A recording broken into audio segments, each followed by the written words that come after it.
This podcast provides a platform that will share many different points of views that should empower you, uplift you, make you want to go out and do right. When you hear the term still a man, say, yes, I am. Still a man. Yes, I am. Still a man. Yes, I am. Let's go.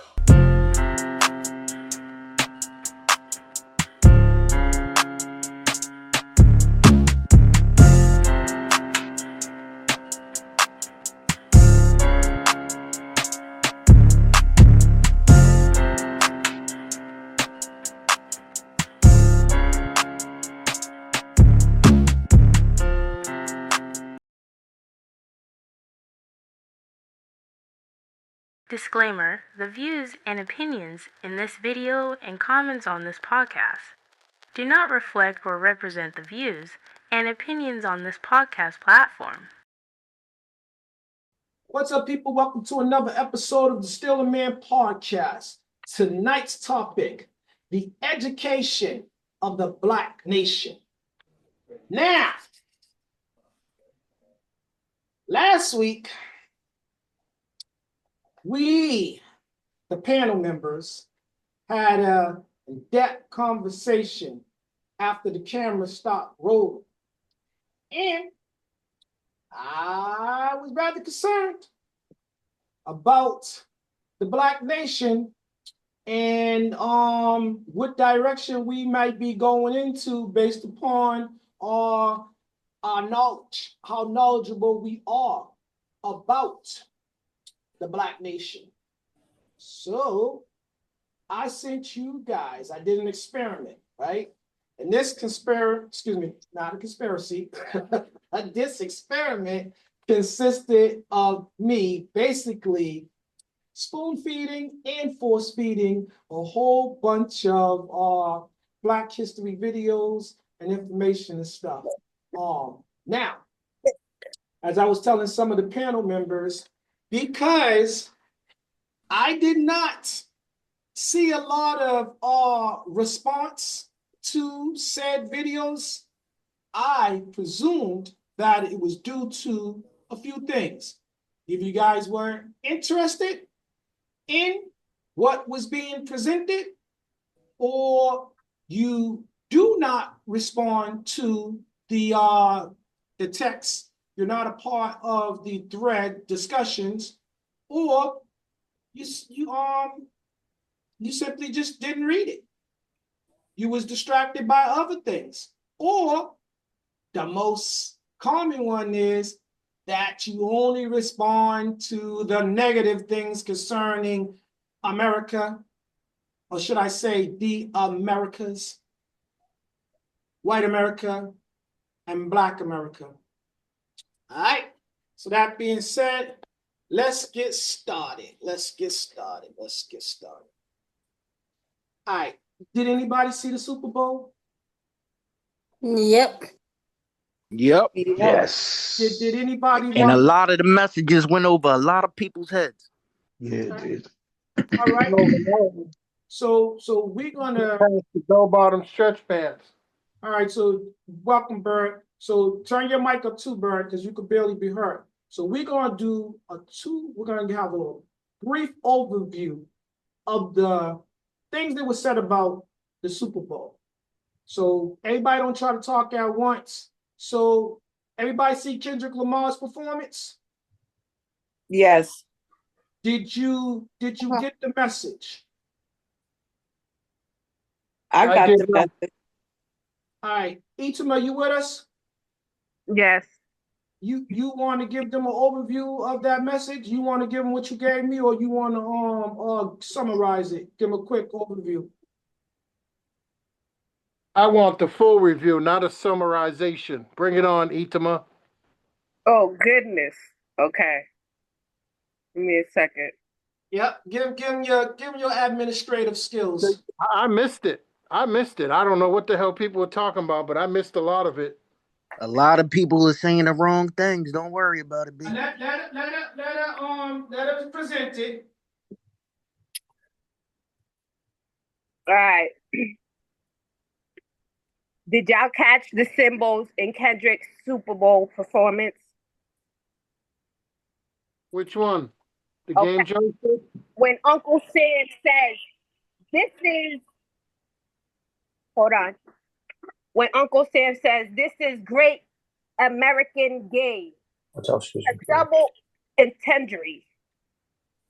He's referencing to America's most popular sport, NFL, and he's introducing a story about the game, Baseball. America, politics, capitalism, etc. It was triple Edema. It was a tic-tac-toe board too, and Right, tic-tac-toe stands for a certain thing. It's a right, lot behind definition. It right. also was a PlayStation controller. Exactly. All right, let it get through the overview, and then you guys can respond after she's finished. Go ahead. So then, Uncle Sam, being played by Samuel L. Jackson, was intentional. He played the house slave in the Django Unchained in That's wrong. 2012, where he was used by the slave master to keep other slaves in line. A black Uncle Sam represents the the wait The the Uncle Tom. Uncle Tom wasn't a sellout. You know that Uncle He sure, Tom was. he sure, he sure wasn't, right? Tell him, You Bird. get He it. sure wasn't. You get it. That's hold why it's on, going hold over on. people's heads. Everybody's woke, but they're not. Hold on, guys, let her. She's just reading. This is what the blogs are saying. Let her finish. Okay, so represents black people at the top used to do the same thing in modern day. Kendrick plays an unreleased track from his GNX album. He says the revolution is about to be televised. You picked the right time, but the wrong guy. It's clear that during one of the most watched event on television, Kendrick intends to highlight the real American game. After Squab, Uncle Sam chimes in saying the performance is too ghetto and asks if Kendrick really knows how to play the game. Uncle Sam, who is really more of an Uncle Tom, represents entities that try to censor, control, and profit off of Black American culture. In response to this, Kendrick plays humble with his dancers in a notable divided American flag formation while bopping their heads yes in compliance. The next shot shows Kendrick and his dancers on a prison yard. The lights in the background says warning, wrong way, representing the need for a redirection for Black people in America. Mm-hmm. Economic, social, and political. After this is the streetlight scene. Streetlight represent the dangers of growing up in the inner city, where Black children are told to be home by the time the streetlights come on. Mm-hmm. Uncle Sam scolds Kendrick and his group for using the cultural cheat code, referencing racial profiling. Uncle Sam asks the scorekeeper to deduct one life. Kendrick teases playing Not Like Us, but pivots to playing palettes with, what's that girl? I can't pronounce it. S-Z-A name? SZA. Yeah, Scissor, all the stars align. right. Uncle Sam says that's what America wants. Nice and calm.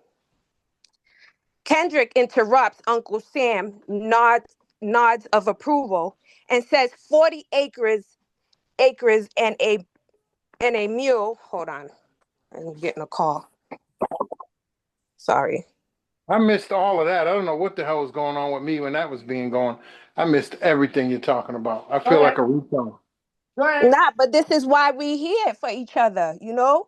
We pass on the information. So go ahead. No. 1 second. You left off at 40 acres and a mule. In a mule. This is bigger than the music, he says. Oh my God. K. Dot finally performed, Not Like Us, complete with Compton superstar Serena Williams crip walking in a tennis skirt. This isn't just a shot at her ex Drake, but a nod to her being criticized for crip walking after beating Maria in the 2012 Wimbledon match. The next scene, right? The last scene is them falling, right? Falling on the floor. And it's like they dead, like a life is taken. You know how somebody dies When and they they put the tape outlined in around them? chalk. They put the Yep. tape around them. Yep. They outlined in chalk. So then They had a portal in the middle. the last one was Kendrick. Kendrick ends the show with TV off, continuing his choice to defy Uncle Sam's demand for Kendrick to comply and play the game of respectably politics. The lights in the background say game over. It can also represent the end to his beef with Drake, as well as the end to America's game with a revolution. That might have been the end of Drake's career. I don't know about the beat. You know, Bird, you're right, because he was in Australia during the Super Bowl, right? And he was at a party in there, and they were all singing what you call a song, looking at him and laughing at him. He looked pissed. He was in Australia. He couldn't even escape it in Australia, and they were criticizing him there. So just so as it relates bought that on the sale. So as it relates to tonight's conversation, let's just dissect that real quick, briefly, for 2 minutes. All right, Itzma, thank you for that information. Here we go. So there was something else that was said about the Super Bowl, and I don't know if you guys missed it, but there was a lot of blogs and stuff where they said it was not enough white representation at this year's Super Bowl. That they had complaints that the national anthem that's supposed to be United States of America's national anthem wasn't played, but what was played instead in place of that was the with they label, the masses label the Negro national anthem. All right. And they was upset with that because they felt like that shouldn't have been played. And then we had one of the pick me Negroes decided, I'm gonna call him by his name, Armstrong Williams, decided that he was going to come forth and say that there was no place for, why did we have to make it a black thing, so to speak? I'm paraphrasing. Why couldn't it just be an American thing? Why did we have to generalize it by making it about blacks as opposed to what's the name? Just focusing on the game. But I find it funny that they do that a lot when it pertains to black people having the spotlight. They try to make it seem like we did something bad. But let me tell you, all of you guys know that what Kendrick did and with what was played, the national anthem and stuff, who was singing on the songs and stuff, you know there's a board that oversees all that, right? So they gave them permission to do all of that. So if they had a problem with it beforehand, then that's when it should have been dealt with, not during But that's why you shouldn't believe what the media says, because in all actuality, the show started with 2 white performers. And I was looking like, dang, they in New Orleans, they can't find no black people to open the show up with. And then they brought in the black people. So it's hard to even draw attention on that. It's like they're trying to create division between us for no reason. They're not. They are. And the only way they can do that because it already exists. There is there already is division. They ain't nobody caused that but us. That's right. But it's up to us to take the bait if we want to be baited into race baiting, because that's basically what it is. Even the guy saying, why do we got to make this into a black thing, kind of makes sense because it turned into a big thing about black people against white people when that really wasn't the message. The message was about unity and the revolution being televised and us coming as one with the American, and we built America. So it's just crazy. And the fact that America is heading towards autocracy. Towards what? No, that's what the game over symbolized. It symbolized the game that was being played on black people's over. Yeah, these folks are falling. They don't got that much power no more. They're not gonna do anything. He's not gonna be a dictator. He's not, y'all giving him too much power. God is taking over. These are their time. He's not doing nothing. That's why everything's falling apart the way that it is. Everybody's leaving God out the situation. Yeah, he's not more powerful than the Most High. The Most High is doing all this. Some of the stuff Donald Trump is doing is in our favor. You know why? I'm gonna tell you why there was no white people there, because they all got fired because his DEI. They ain't no what white girl gonna get up there. Yes, sir. What white girl gonna get up there and try to hang with them black folks dancing? Oh no, you're definitely DEI because you can't do hip hop like the black person could. That's why there was nothing there. They're the ones hurting the most from his shit. They're being exposed. All that shit he's canceling. It was supposed to be for us, and they thought we were getting it. Where'd that money go? To everybody else but us in their pockets. Now they got even white people asking, where did that money go if they weren't getting it? Now we're looking like, oh, now they're admitting that money was supposed to go to us, and it was supposed to be for us, but we never benefit from none of that. Now that all them people getting fired from affirmative action and DEI, they realize, oh, they're all white women. They're all white foreigners. They're all everybody except black people. If you look on every one of those lists that we talked about, the affirmative action and DEI who benefit the most, we're like number 7 to 8%. We are 8% of DEI hires everywhere in America. Hold on, dude and Gregory. Hold on. I gotta rein you guys in because I know you two, y'all go on a tear through this. Let's get these questions and let's show the world how intelligent you guys are and how informed we are as a whole as it pertains to the Black nation. So with you guys' assistance, the entire panel, I am praying, God willing, we can give the Black nation a much needed education. Question number 1. Should the minorities of America be concerned about the governmental purge? Again, should the minorities of America be concerned about the governmental purge? And we are going to go to Dude first because he alluded to this earlier. Gentlemen, ladies, can we give the miniskirt version of these answers? Let's be brief, but let's be brilliant. All right, Dude, have at it. Okay. I want you to say the last part again of that question. Should the minorities of America be concerned about the governmental purge? No, I'm going to tell you why. See, people don't want to hear it, but I got to be truthful. So it's not about what people want to hear. It's about being truthful. That's not going to happen because it's all been written. This game is over. They're falling. Ever since 2019, 2019, this country has been falling because that's been the end. That's been the end of everything. Their time is up. The time of the Gentiles has been fulfilled. That's why they're falling. They're doing everything. They don't have that much power. That's why everything they're doing, everything they're trying is turning into our favor. It's turning into our favor. Nothing they're going to do. They can't attack us like they used to no more. And every time they do, you're going to see them falling for it. They're not going to be no more undercovers covering this stuff up no more. There's going to be consequences for what they do to us now. They got to stop calling us black. They got to stop calling us everything but who we are. Truth is being revealed. And Kendrick Lamar was also letting everybody know that. He knows who he is. He's trying to let everybody else know who he is. We look at things from a Christian point of view.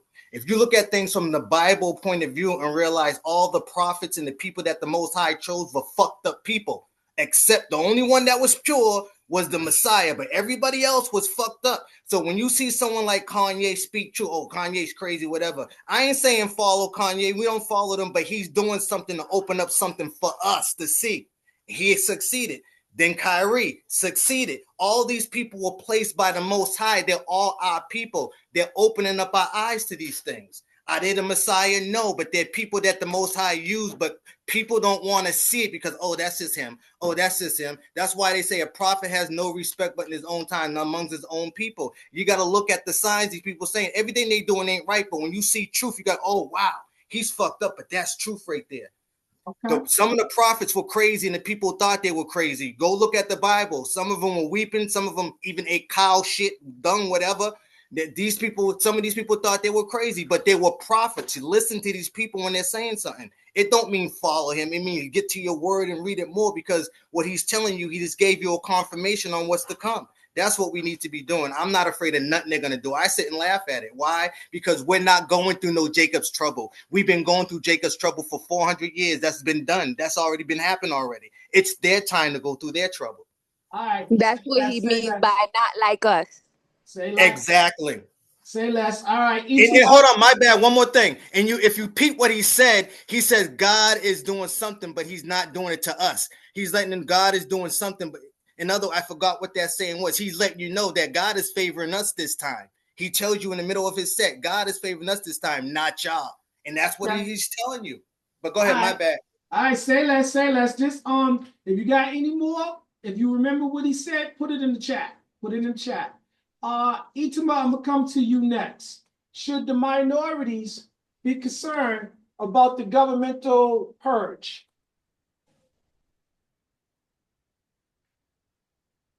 Not if they covered under the Most High. Okay, I like that. Short and sweet. All right.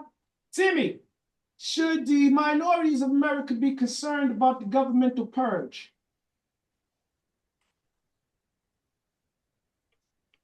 First and foremost, I wanted to say that Kendrick put on a hell of a goddamn performance.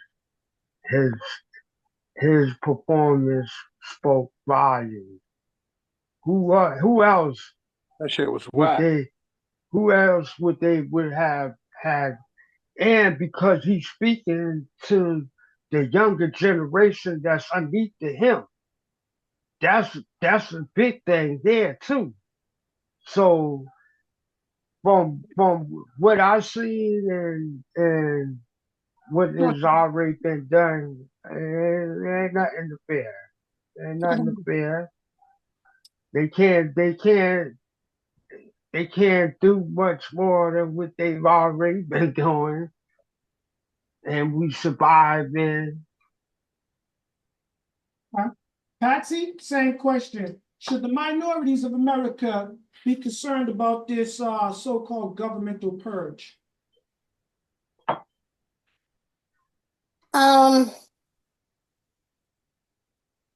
Depends on who you are as being part of the minority. If you believe and have faith in God and know God has covered you, like Itama said, then you ain't got to worry about it. But if you don't have that faith, and you're kind of like wavering from calling yourself a Christian and and don't completely have faith like an atheist do, then I would be worried, you know. But it is what it is. Thank you. Let's go to Bird next. Bird, should the minorities of America be concerned about this governmental purge?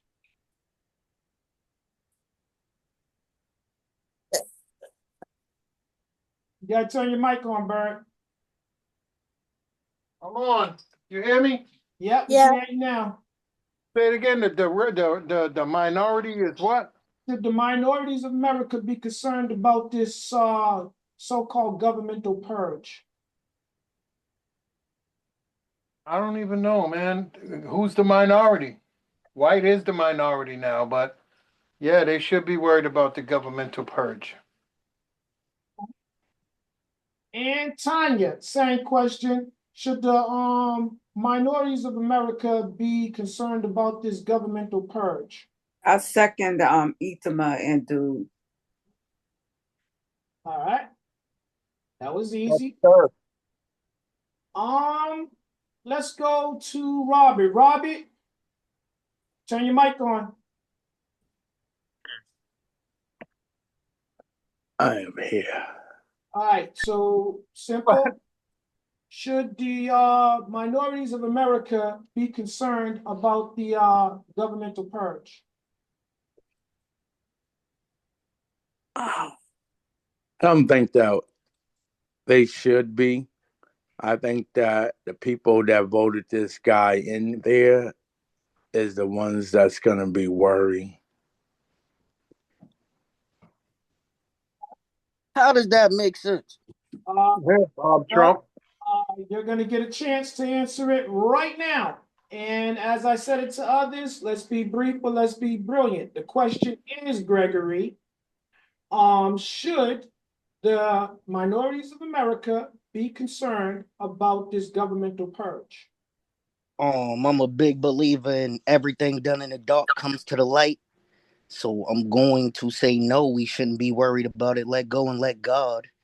Because like the Simpsons predicted, or the time travelers, like I told you before, or the aliens that the government's already documented, saying that this was supposed to go this way. It's no reason to worry at all. Huh? And let me see, did I get to all the ladies on the platform? I know Tanya's there, I know Patsy's there, I know Eatma's there. Who did I miss? No one?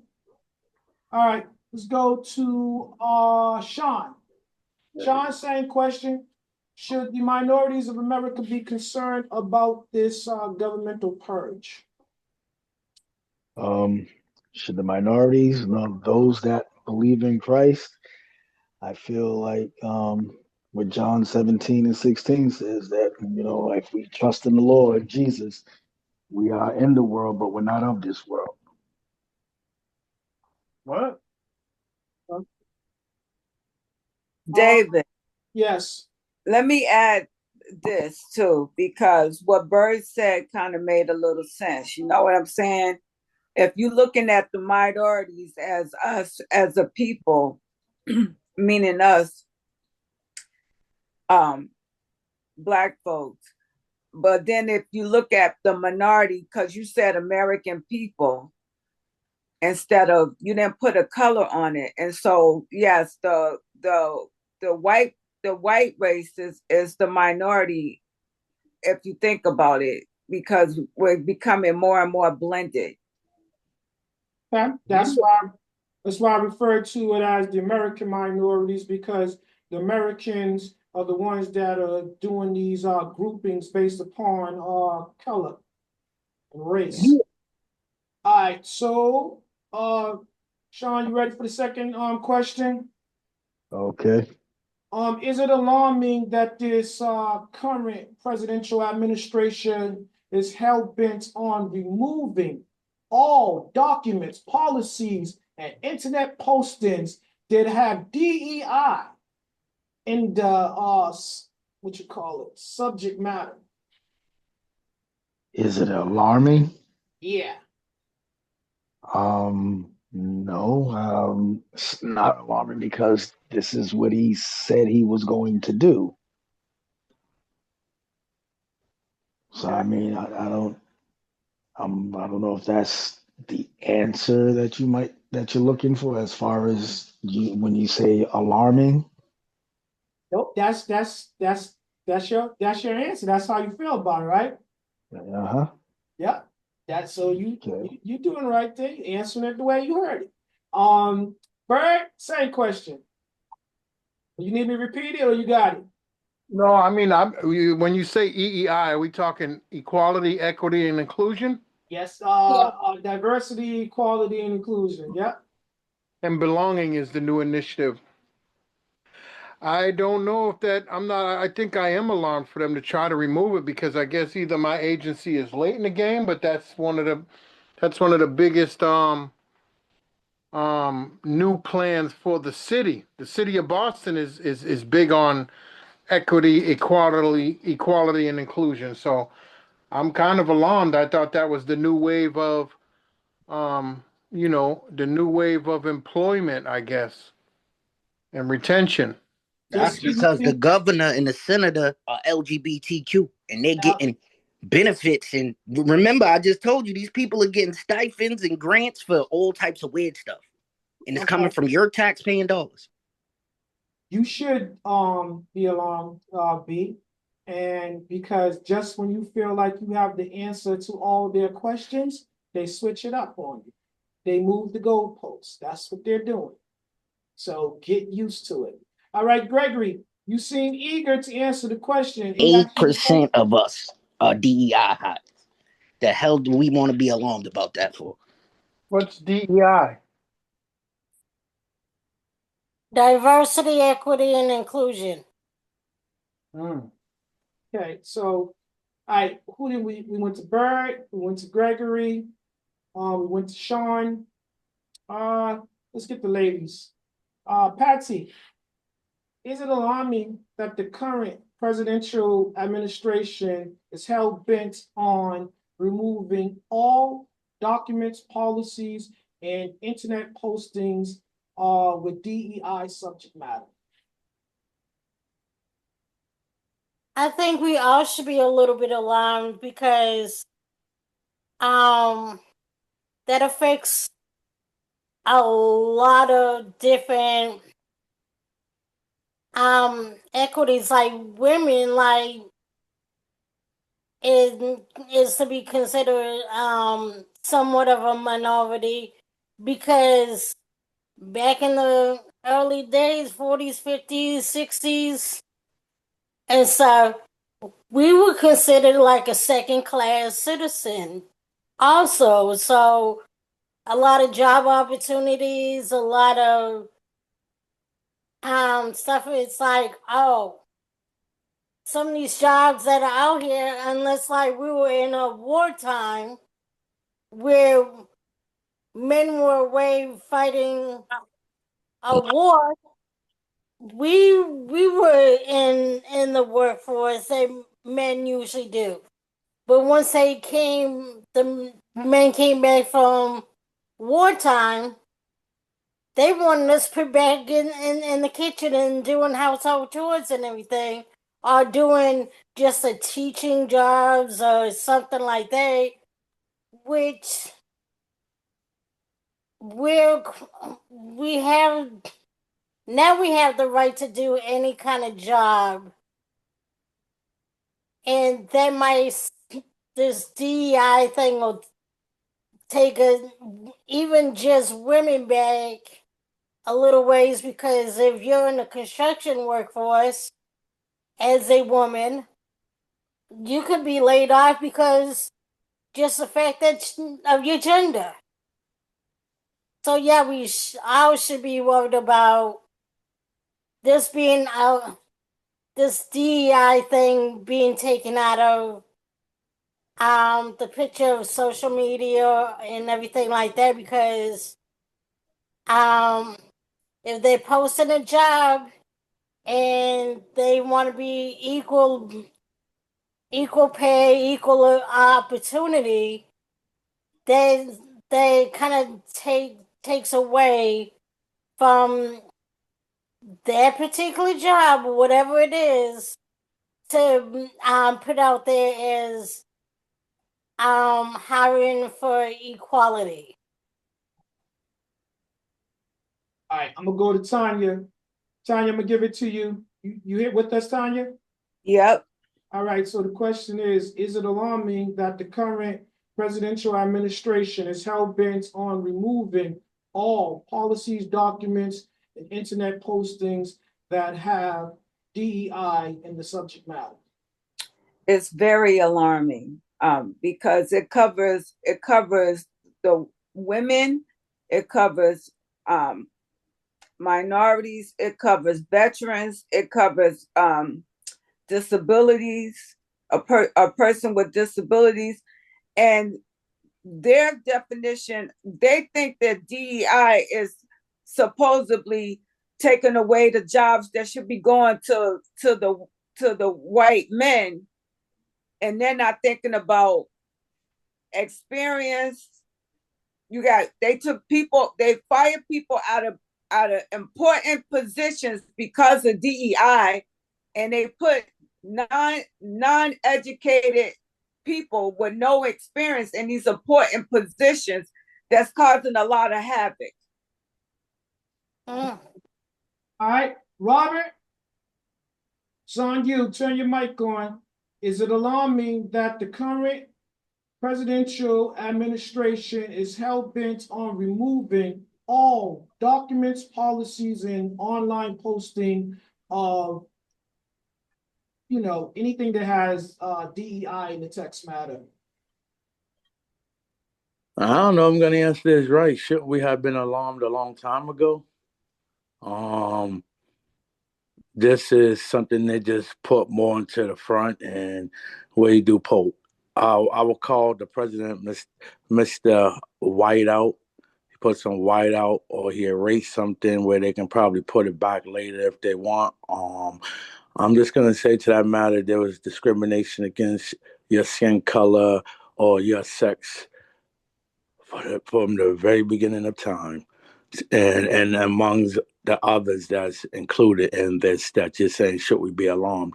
We probably was alarmed many years ago, and still will continue to be more alarmed. Well said. Timmy, same question. Is it alarming that the current presidential administration is hell-bent on removing all policies, They documents? won't get away with it. They won't get away with it. They'll be tied up in legal, presentations. That's what they'll be. Cause a lot of things that he thinking he's gonna do, they're gonna take it to the Supreme Court. You know, And and lose. now that's the only way it lose if he paid them or but and there's nothing to be worried about. He ain't gonna get a lot. He gonna create a lot of chaos and confusion. That's about it. It ain't nothing getting done in the fucking in the office. He's gonna try to force things to get done. Dude, you still with us? Yeah, I'm here. All right. So, Is it alarming that the current presidential administration is hell-bent on removing all policies, documents, and online postings that have DEI in the subject matter? all right. So a part of DEI is also helping women, get jobs too as well, right? Yes. But this is gonna backfire because the most thing they want people who are highly educated for these jobs and people who are experienced for these jobs, right? So all they're doing, everything they're doing is gonna hurt themselves because we see right now that who's getting fired from all the DEI things. We know what color they are, that they're their people. But let me tell you something. The Black women are the most educated group in the US, according to the National Centers of Education Statistics. The numbers of Black women earning bachelor's degree has increased by 63% over the past 2 decades and has continued to grow. So if they're going to base things off experience and off education, it's going to be hard not to pick them. This is going to hurt them in the long run. Everything they're doing is going to hurt them in the long run. And the number's still growing 63% in the last 2 decades. And today, at this point in time, the Black women are the most educated people in the United States. Okay. Dude, I'm gonna stay. Hold on. Did everybody get a chance to answer that question? Mm-hmm.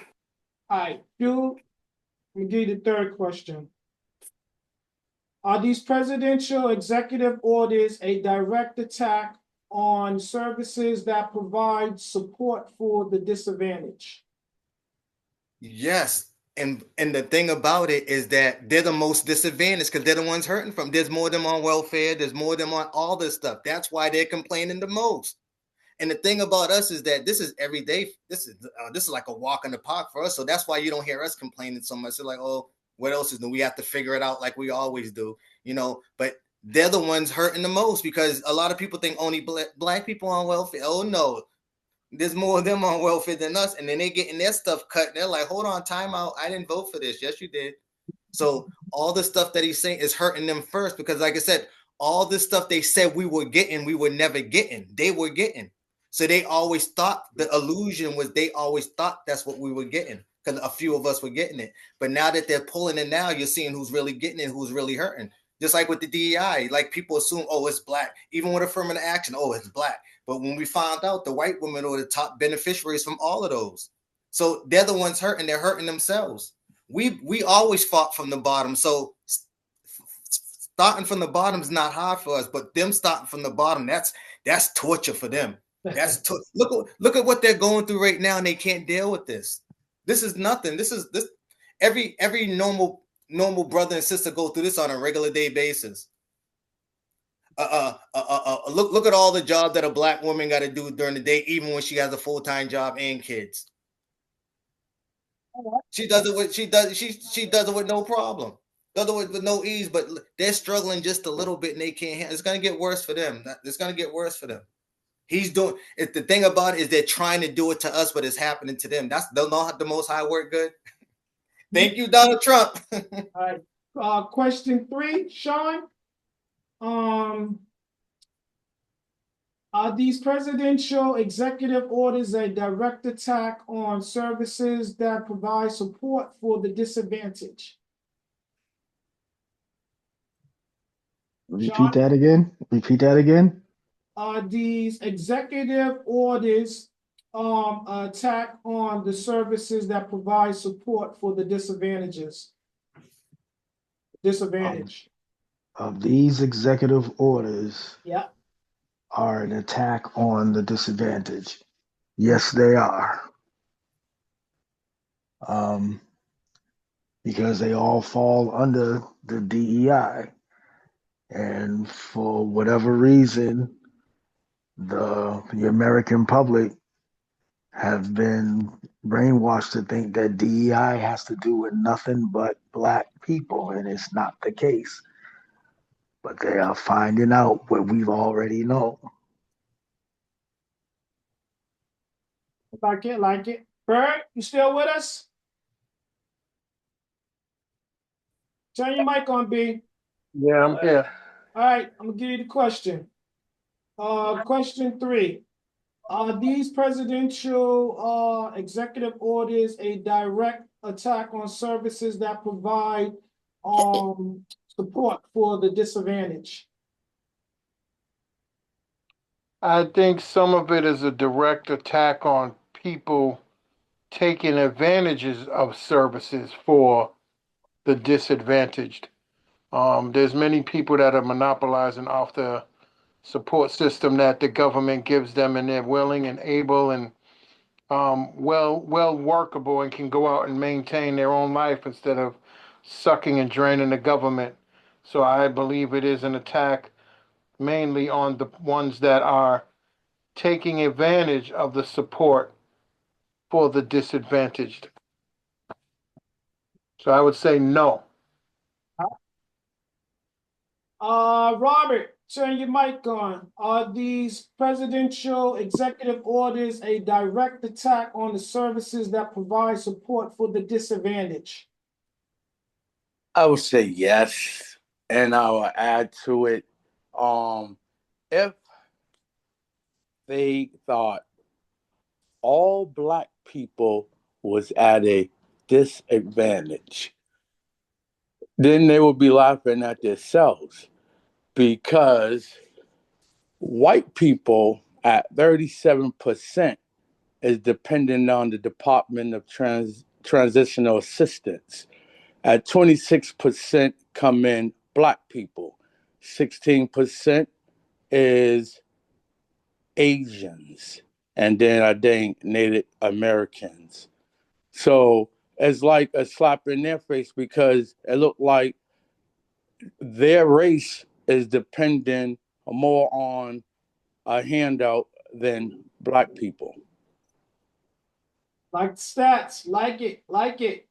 Patsy, Are these presidential executive orders a direct attack on services that provide support for the disadvantaged? I think 60 to 70% it might be that it's a direct attack on someone that's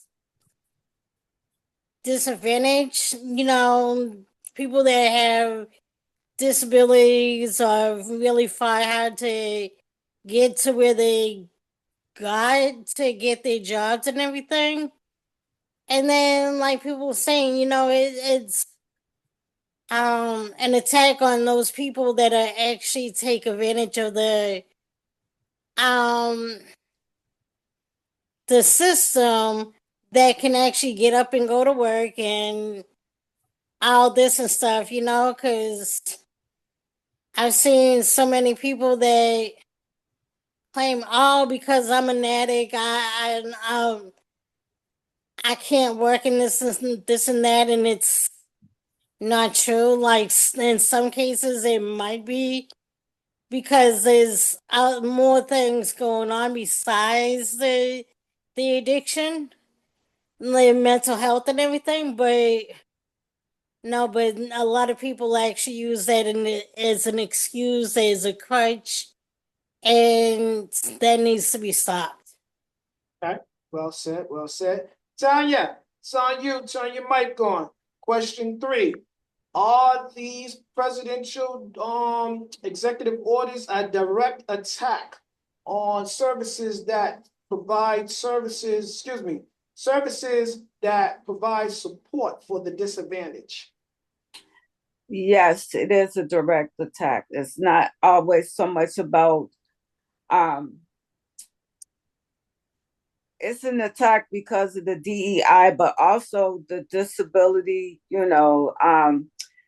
they gutting out the different parts of the government that provides health care, Medicare, Social Security. They're trying to attack that. They gut, and the next thing they're gonna try to gut is the Department of Education, and that's gonna affect the public school system. That's gonna support the public school system. Um, the grants that the schools get for the kids, that's gonna be gone. It's gonna attack the early child care services. It's already affecting them with when they tried to put a freeze on the government funding, even though the judicial system put a pause on it, they're doing it anyway. All right. I'm gonna go to Timmy, then I'm gonna go to Gregory. Timmy, turn your mic on. Are these presidential executive orders a direct attack on services that provide support to the disadvantaged?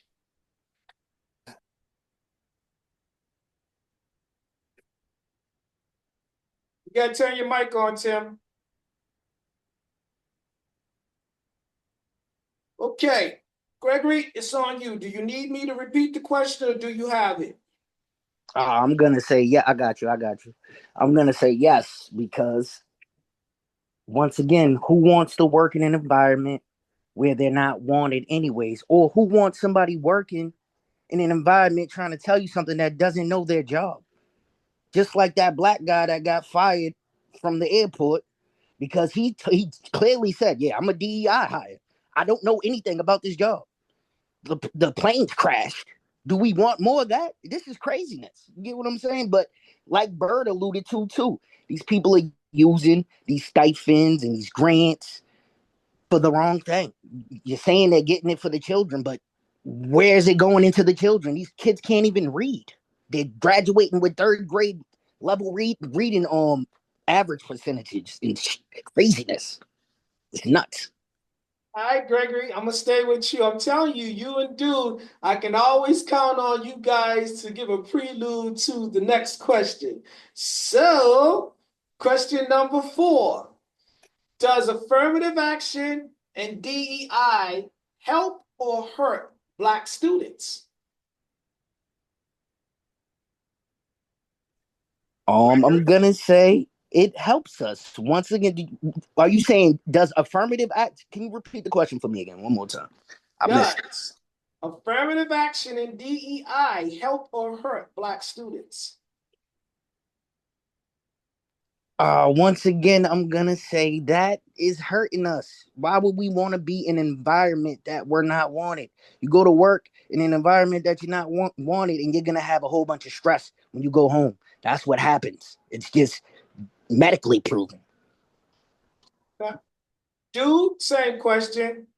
Does affirmative action in DEI help or hurt Black students? In the past, it would have really helped us if it really benefited us the way that it should have benefited us.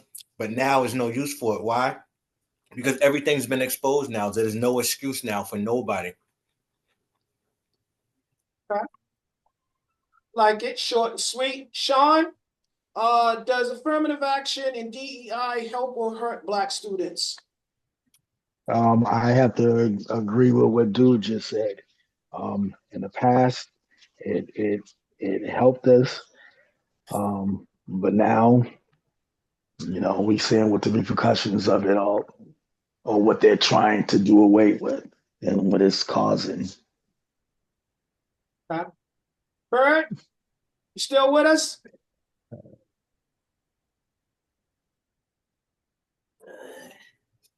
Bird? All right. Robert, turn your mic on. Does affirmative action in DEI help or hurt the Black students?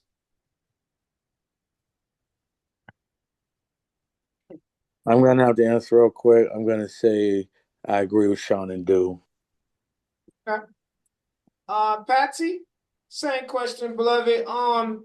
Does affirmative action and DEI help or hurt Black students? Now, yeah, I'm gonna agree with the panel. It's like, yes, now it does, but years ago when affirmative action was put in place, it was to help giving people, especially the Black community, a hand up into getting training, going to elite schools like Harvard or MIT, and similar Ivy League schools that are out here around the country. But now it's like people just have this mentality of, oh, I'm privileged to have that, and so sometimes people, yeah, people hurt themselves now, and so now it's like it's more hurtful than it is helpful.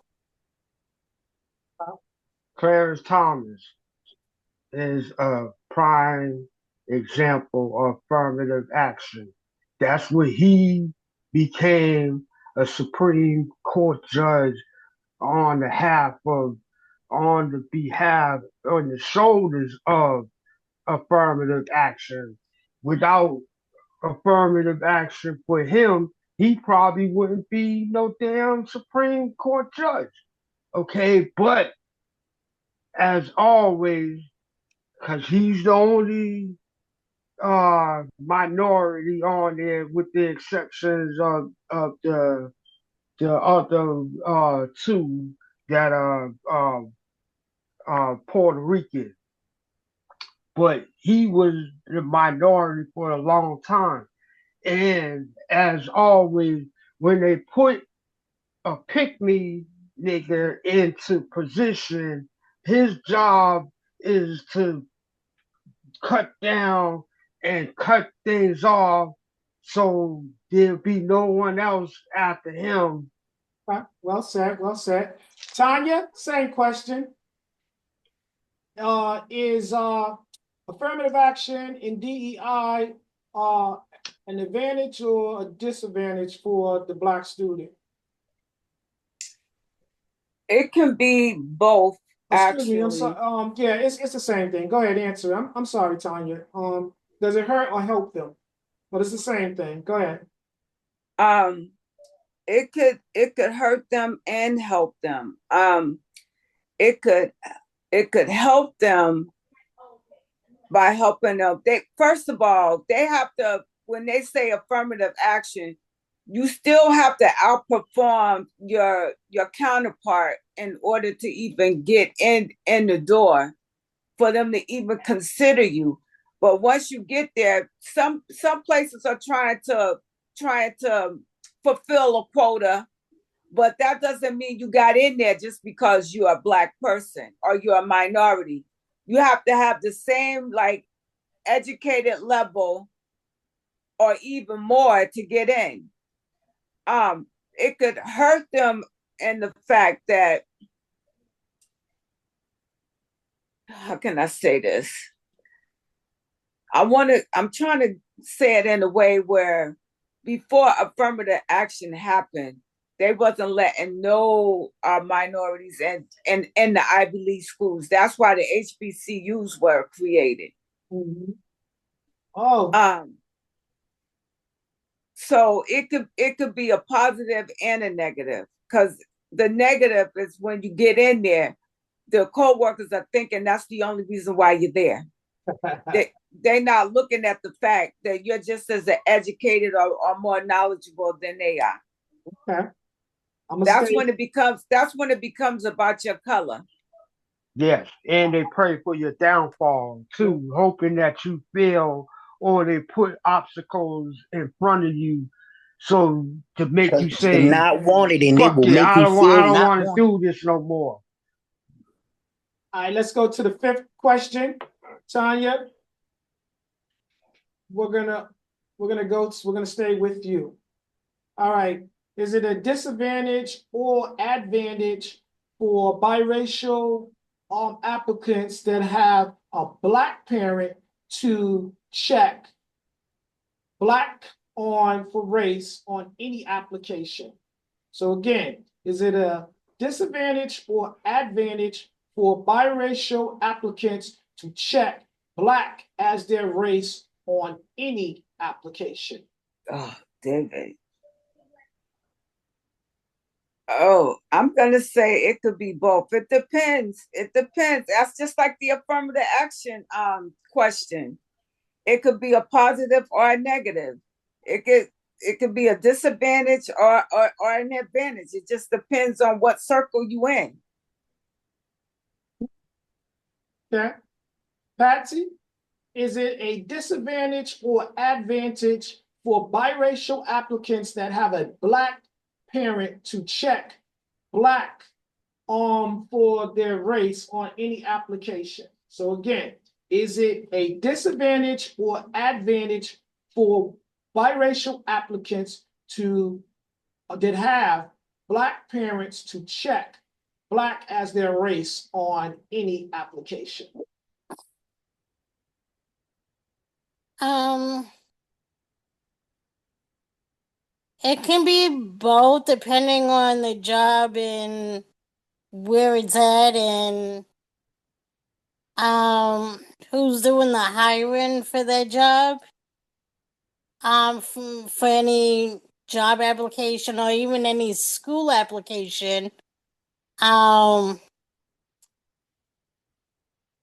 Yeah, because I know over the years, like to say that you to go to school to kind of get scholarship advantages with a Black parent, you can say that and that can help with getting scholarships in that perspective, but it just depends, like with job application.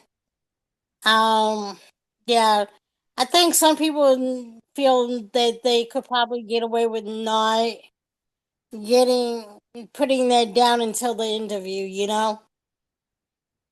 Yeah, that's my answer. All right, Timmy, you still with us? Turn your mic on.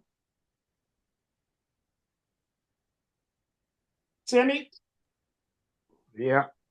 All right, so the question is it a disadvantage or an advantage for biracial applicants that have a black parent to check black as their race on any application? Uh, some would say you have the best of both worlds. But as you can see,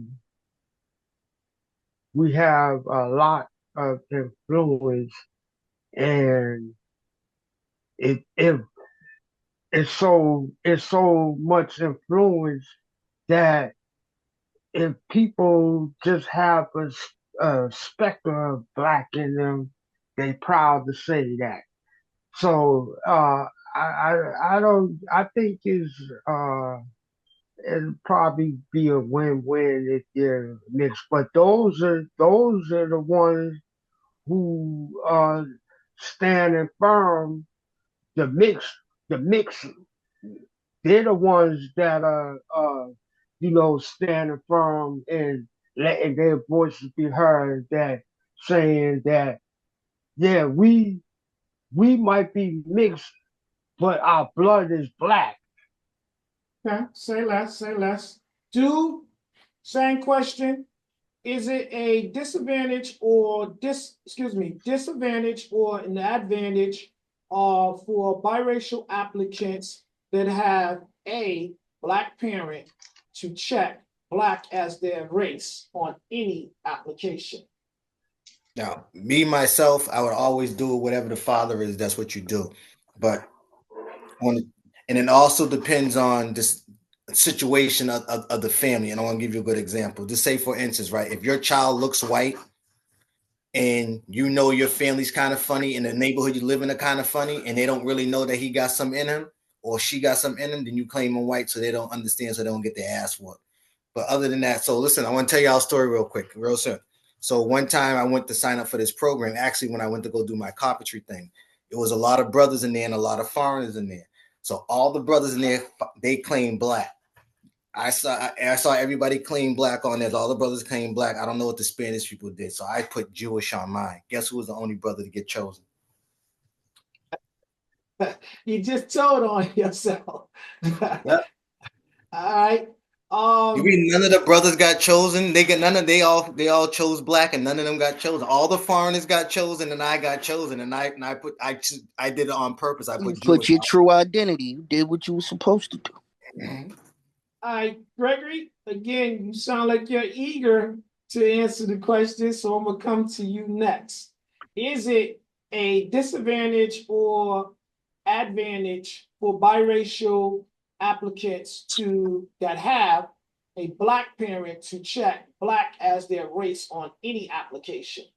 Well, I'm gonna say because the one drop Negro blood rule, it would acquire you to put that you're black anyways, but that's a deeper conversation within itself. But I would love for the biracial kids to do a goddamn experiment where they go to different jobs and they got three boxes to check off. They can check off white, black, or mixed. You get what I'm saying? And see which jobs actually hire them. Like Dude just said, it's gonna be a crazy toss up when you see them hiring the person that checked themselves off as white over the mixed or the black person, because anything mixed with black is bad. You get what I'm saying? So why you think they had so many actors back in the days that passed off, biracial actors at that, passed off as white people because they didn't want to claim that they was black, because they didn't want to get ridiculed in the public. Sean, did you get a chance to answer this question? No, sir. Okay, so I'm going to give it to you. So it is it a disadvantage or an advantage for biracial applicants that have a black parent to check black as their race on any application? I'm going to answer this question based off of what the climate of the world is today. Mhm. At this present moment, I don't see what benefits they get from it. and really don't see any disadvantages that they get from it. With that being said, well, what meaning why I say it like that is because the world is in such a chaos, anything, if not nothing, is liable to happen. If you all understand what that means. Yes, yes. Who didn't get a chance to answer the question? So that's why I say they need to do away with that little special section on the application. Get Mr. Whiteout to wipe that right on out. That way you hire people based on the interview. If you have any type of prejudice to them when they walk in your office, they will be able to make that decision to go right back out the door at the beginning because you will show signs that, oh my God, you don't belong. So I think that they need to get that off the application because saying by racial, we all are mixed with something. So if you want to say black and white, you got to think about the very purest race that is out there. Could you really say you're all black and you're all white? So I say everyone's biracial out here, and they should just remove the box. One drop Negro blood, you're black. I'm gonna stay with Robbie. All right, Robbie. Question 6. According to question 6, according to white conspiracists, the only way black applicants get hired or get into school over white or Asian applicants is due to the unfair advantage due to DEI. Do you agree or disagree? I disagree. Disagree too. Oh, my bad. It's Rob's turn. My fault. Yep. Go I ahead, Robert. disagree. I think, some people solely get in whatever position or schools or wherever it is because it's how they sell themselves as what they because there's a such thing as being taught, having a teacher. And you learn from your teacher in school, and it was based on book knowledge, something that they was instructed to do, and that's a teacher. They teaching you. But then you have an educator. They teach you morals, respect, and all that other stuff, the good stuff that you truly need to be able to go out there and carry yourself in the world and sell yourself. If you don't get that job, you go to the next. You don't get in that school, you go to the next. But you should never feel defeated. That's all I'm saying. I'm just saying that that's my answer. Okay. Dude, I'm gonna come to you now. Uh, According to white conspiracists, the only way a black applicant is hired or gets into school over a white applicant or Asian applicant is due to the unfair advantage that comes from DEI. See, that's not true either. See, that's all bullshit too, because the only one that benefits from that is that. So when we're speaking about the Chinese people, so the Chinese people said that it was unfair because we were getting the spots and they weren't because they was let up and all that other stuff. So they went and got affirmative action, took off. And the year after that, guess what happened? Their numbers dropped. It was them who was getting into school with the DEI and the affirmative action stuff. It wasn't even our people, and our numbers stayed the same once they dropped affirmative action.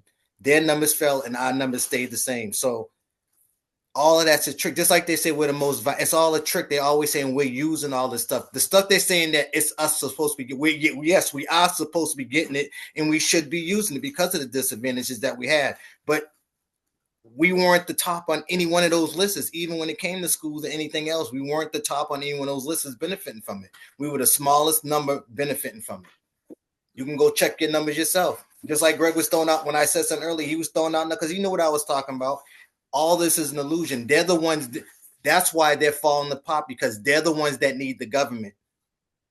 Huh? We've been surviving as little to nothing as it is. most of the times without the government. So it's to us, it's like normal. To us, it's like normal. But I tell you what, though, we're gonna start rising up. I feel good. I got goosebumps. But go ahead, my bag. I'm gonna keep holding y'all up. Okay, Patsy. I disagree with what they say. Like yeah, I just disagree with it. Okay, no worries. Excuse me, Tanya. Same question. I disagree because I've said before in the prior questions that we have to work 10 times as harder and have to get in, regardless of our color, even though they like the statistics say that we're at the bottom of the barrel, and most of the time you get in there because of who you know or a family member. Okay. That was what was happening at the Ivy League schools, and they didn't want us in there anyway. That's why the HBCUs was created, like I said before. Yeah. Timmy, same question.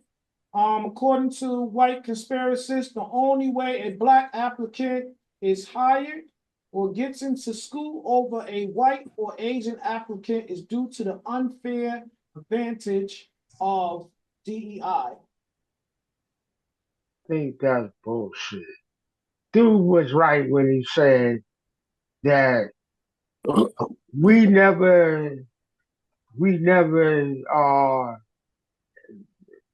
took advantage of that stuff. It was never for us. They made it out to look like it was for us, but more other nationality was on it more than we were, and they was, benefiting from it more than we were. So I think that's a bunch of an illusion to make you think.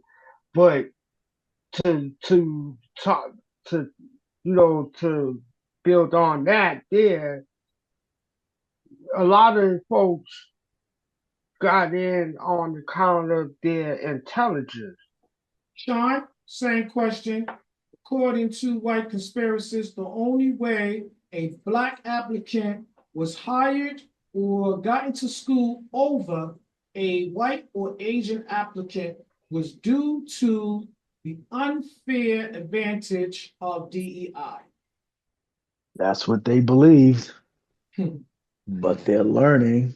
Again, it all comes down to what's coming out in the wash right now. Like it, short and sweet. Gregory, same question. Unfair to who is the question, because they're the ones that's getting the goddamn benefits from whatever type of taxes, and solely and it depends where you're at too, because if you look around and you see an eclectic environment, then you should know that no, I didn't get in this position because of a DEI hire. But if you look around and it's about 3 or 4 of you and the rest of y'all is white, yes, you did get that position because of a DEI hire. Okay, I'm gonna stay with Gregory. Gregory, here's a question for you. Question 7. Is the wealthy white man's club threatened by the economic success of both black men and women? Yes. What you think happened to all those black cities that they stunk, bombed, like firebombed, all types of crazy stuff they did to these black cities that was wealthy back in the days? You can go look it up. They drowned a lot of our cities out, turned us into lakes. Robert, same question.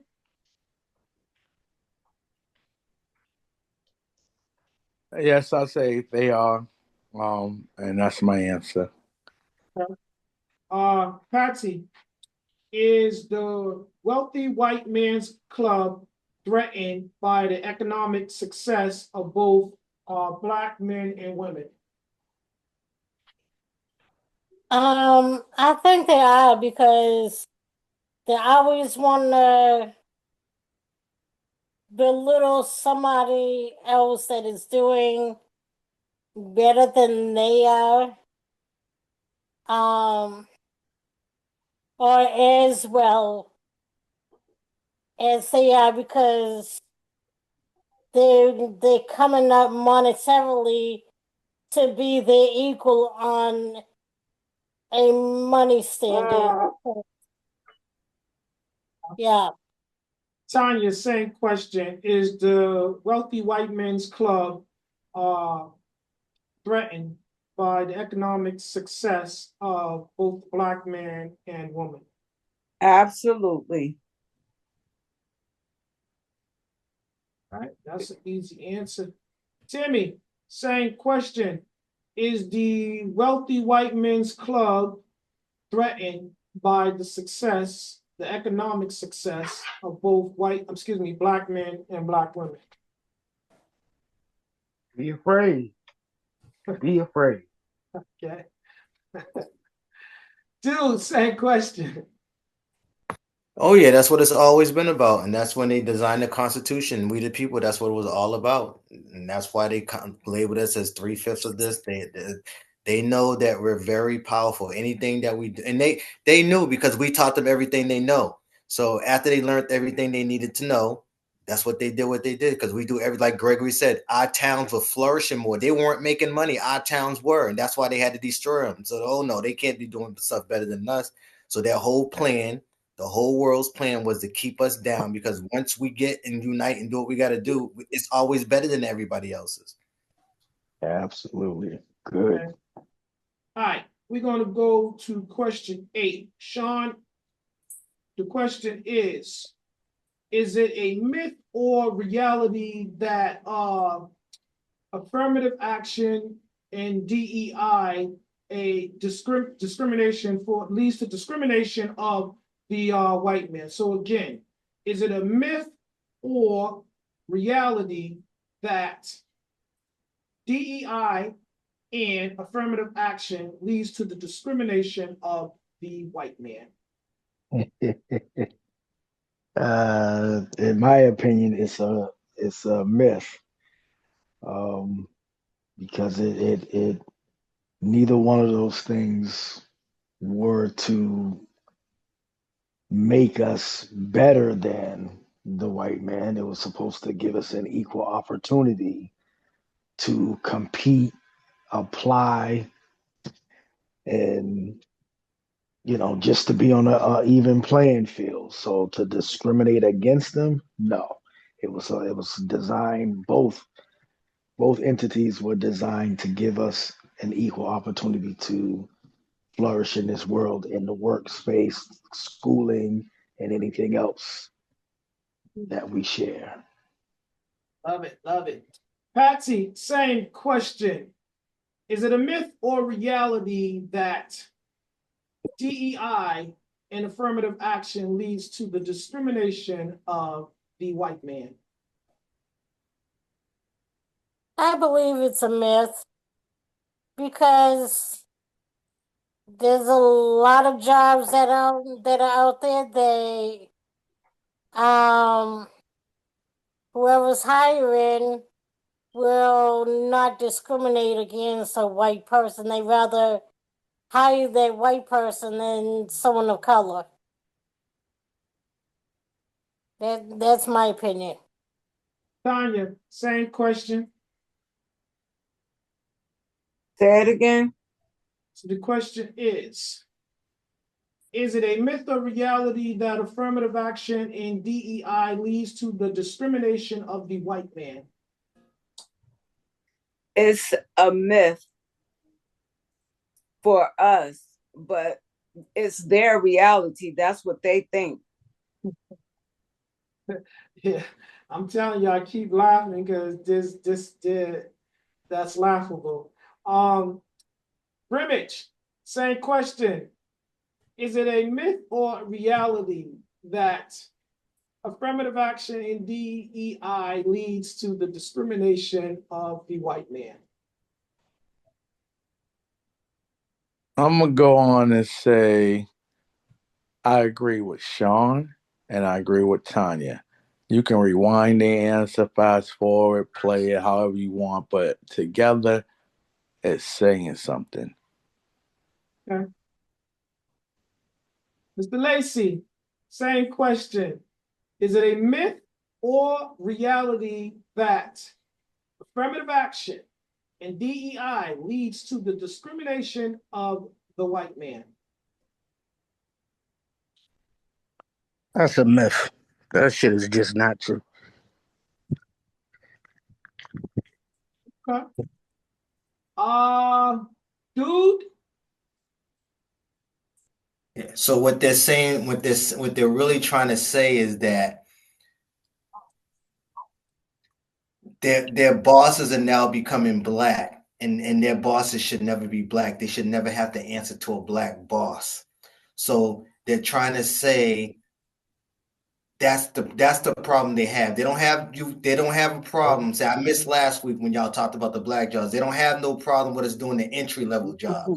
That's But when we go above those entry level jobs, the jobs that really make the money, and we have those with them, they don't like that because they don't want us to be above them.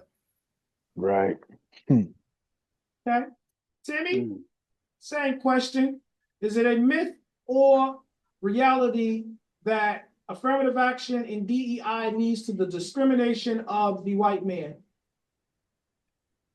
Well, I'm agree with Sean, Tanya, and Rob, and I'm just gonna add to that is when other nationalities, such as a black nationality or any other nationality in general, besides the supreme color, which is white, is right.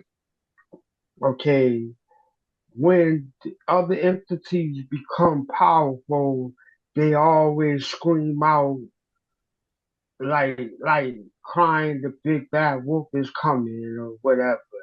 And it's really not. They just afraid of competition. They afraid of, like dude say, they don't want to take orders from people that they feel shouldn't be in power and have authorities over them because they was known to have authority over us. Okay. So, guys, this is the speed round. Question 9. Timmy, I'm gonna stay with you. Is gentrification a well-designed plan to uproot the black nation?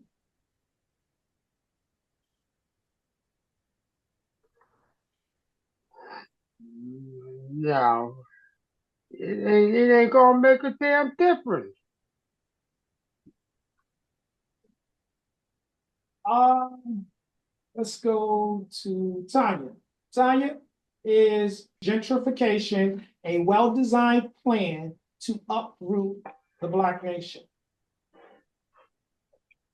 I think that I'm going to say yes to that because it's like wherever, let's say the inner city, right? They're gentrifying the inner city to try to push us out because everything is convenient for them in the city. But when they push us out and then we go out and flourish out there, then they want to come back in and take it back over. Patsy, is gentrification a well-designed plan to uproot the black nation? Um, it's never just it's never justified to uproot any any culture anywhere so, and get rid of them because you move them from one place to another and you still got them someplace and and like Tanya said, you move the black community from the inner city to the outer city to all these suburbs and stuff, and then um black people thrive there, then they want to be like, oh, what the hell, you know? They're doing well over there. Let's come back over here and move them back to Boston or whatever, you know? It's wrong to do that. If a family or a person decides to move some on their own, that's fine, but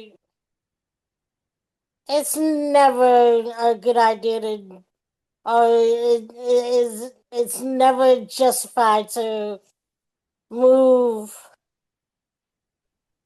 black the any black of anybody group of color to just get rid of them from one area to another. Robert, same question. Is gentrification a well-designed plan to uproot the Black nation? I would say this. I'm gonna say yes on that question, but I want to say this. It's not so much weeding out the black people. Black people weed themselves out most of the time.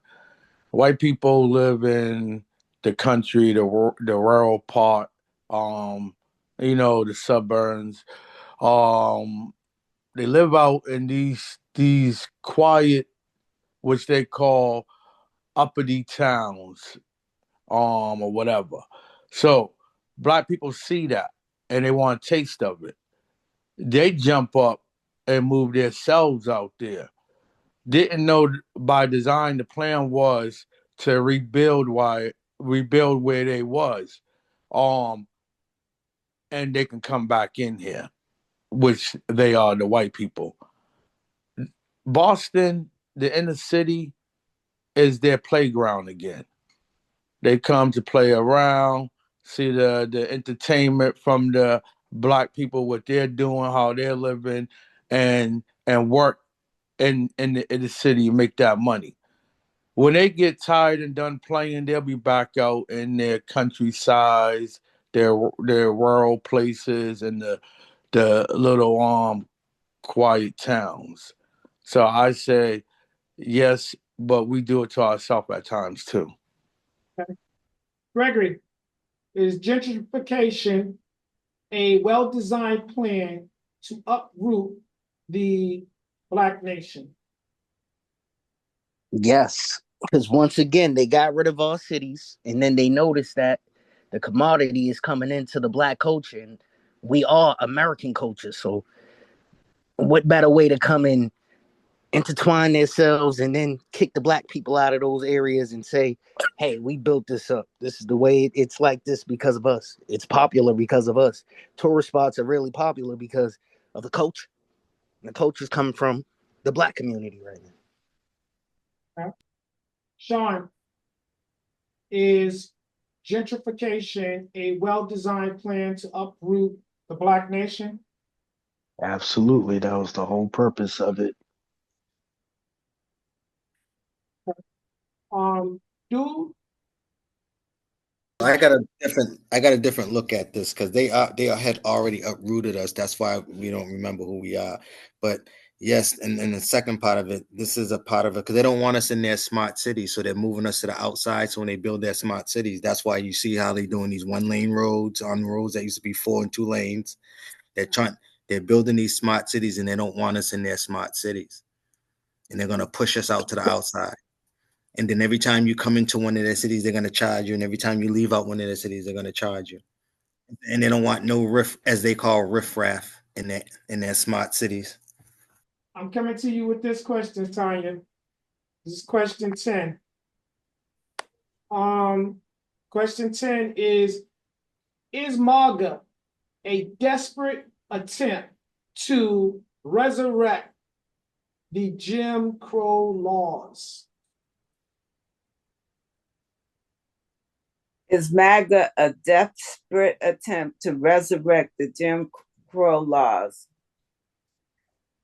I must say it's a desperate attempt to roll us back to to the pre. Ooh, I want to say the before priests, before women have had their rights, before civil rights. Yeah, so I guess you could say, when did Jim Crow come about? In the 50s or the 60s? I'm asking a question. 65, I believe. Yeah, so yeah. 60? Okay. So yeah. My answer is yes, it is. Okay. Patsy, is MAGA a desperate attempt to resurrect the Jim Crow laws? Mm,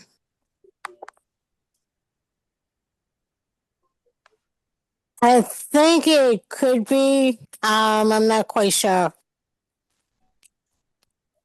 Okay. Timmy, same question. Is MAGA a desperate attempt to resurrect the Jim Crow laws? 1 minute. Ah, boy. Well,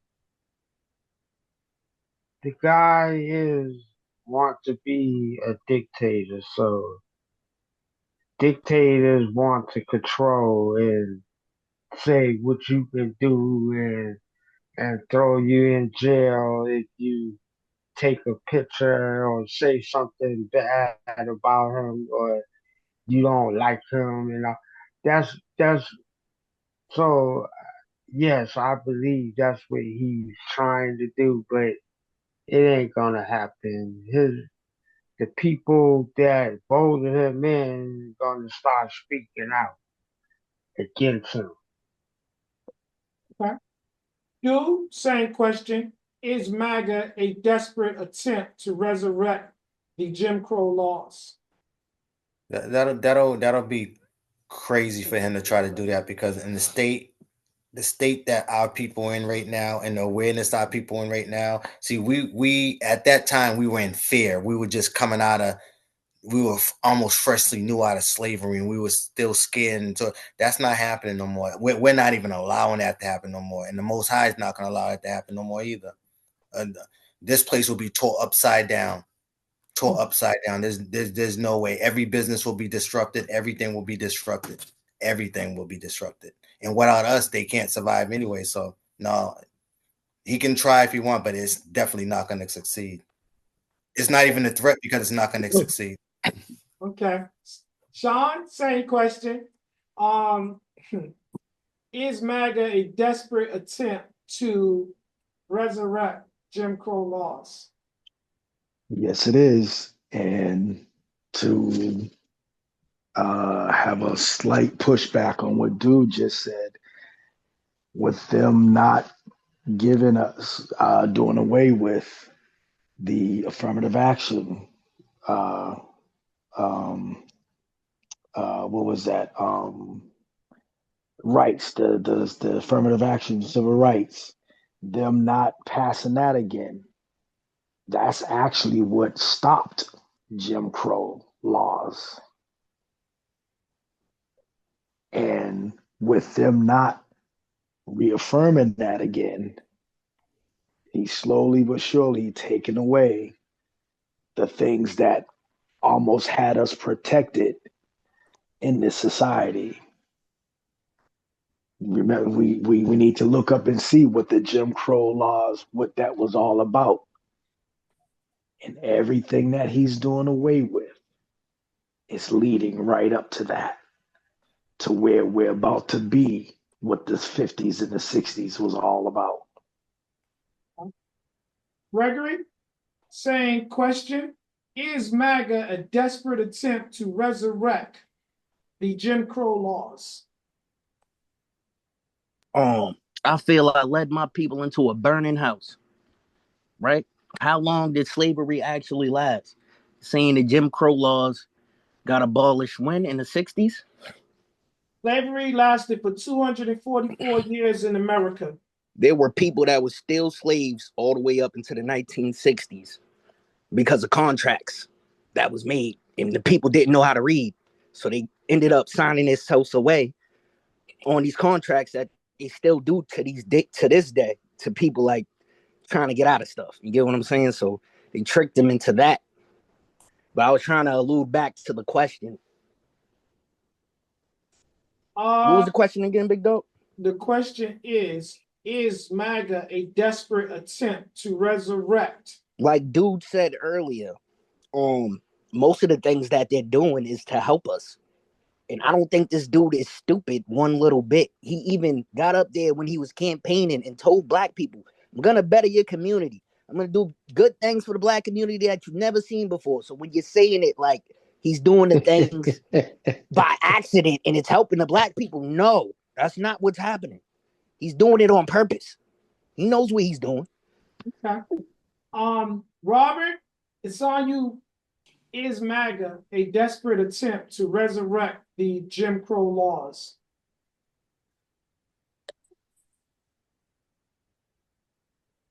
They're working on it. Mr.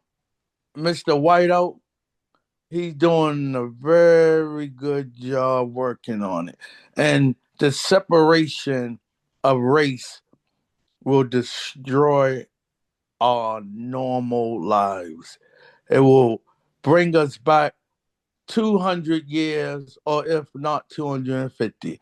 Let's just say 200 years. Man, woman had to work from sunrise to sunset. Stuff was hard back then. We ain't gonna be able to live like that after we've been privileged to live the way we've been living for the last maybe 100 years.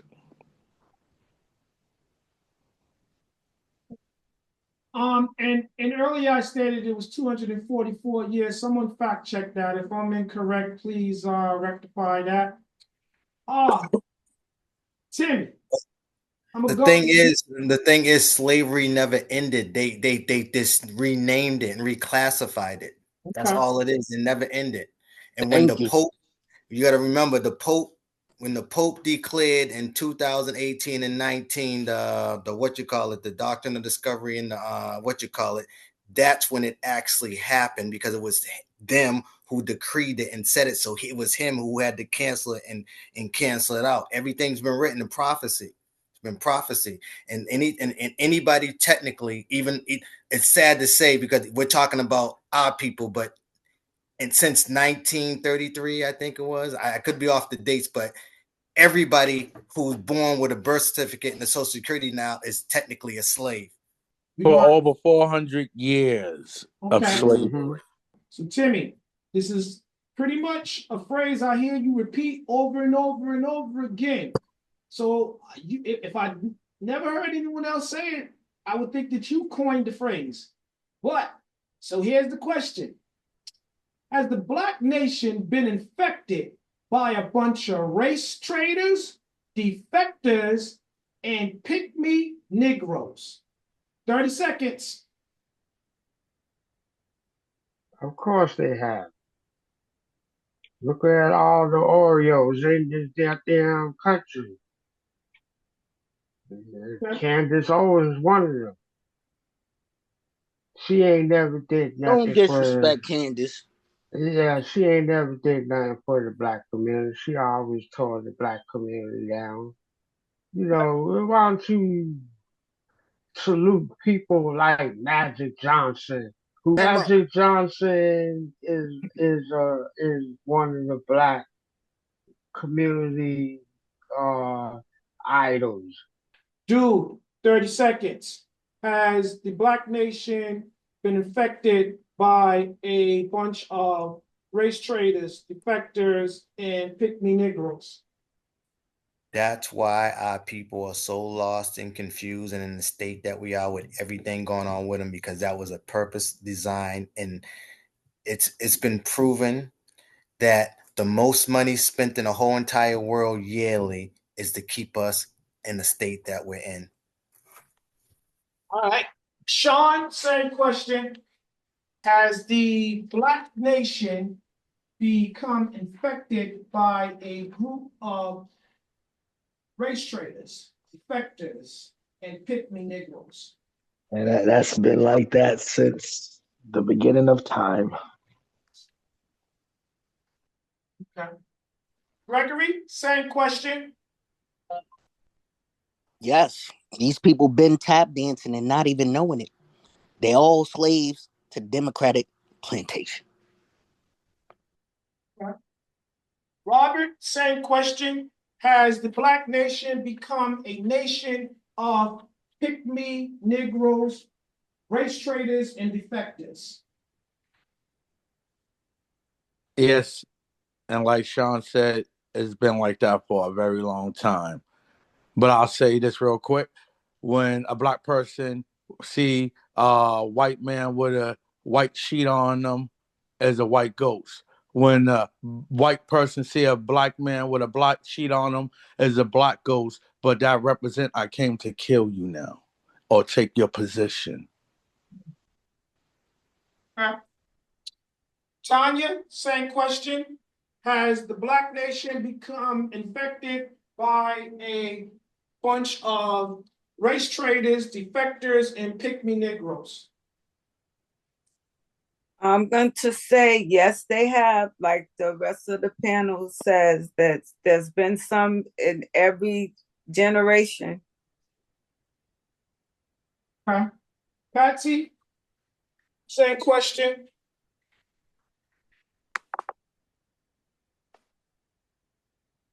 Yeah, they want to do a lot of harm out there, you know. That's what I say. All right. Said we got time for one more, and we really have to be brief, ladies and gentlemen. Let me see. Let me get a good one for you. Okay. I'm trying to find a good one for you. There's so many. All right, here goes. There we go. Should the Americas be apprehensive of a second civil war? Patsy?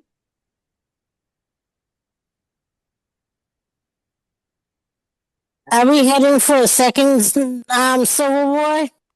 Yes. It looks like we might be. It's just how people present themselves beforehand. But we might end up in a civil war. Robert, same question.